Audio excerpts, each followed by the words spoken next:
So get ready for big changes over how you buy gift cards over fraud concerns. Right, but first, an important recall before you pop open a beer tonight. Our consumer expert Amy Davis is joining us now with that and more. Or whenever you like to pop open Or a beer. whenever. Just wait. I know you'll want to hear this story first. If you drink Corona Extra, you need to check the beer for glass. That's right, certain 12 and 18 packs of Corona Extra are under recall because there may be shards of glass inside. The bottles can be identified by a code on the neck of the bottle, but it's kind of confusing, so we're putting all of that information on click2houston.com for you. It's in the consumer section. Now you can get a recall if you have you can get a refund if you have a recalled pack.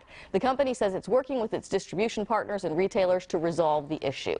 And you may have to use cash the next time you buy gift cards. It's how retailers are trying to limit their losses. Here's why. You know, stores that don't have those chip-enabled credit card readers yet, well, they are now on the hook for fraudulent purchases. Previously, it was the bank or the credit card company that had to reimburse you. Well, a lot of the fraud comes from thieves using stolen credit cards to buy gift cards. Stores don't want to eat that cost, so now they want you to pay cash or limit how many gift cards you can buy.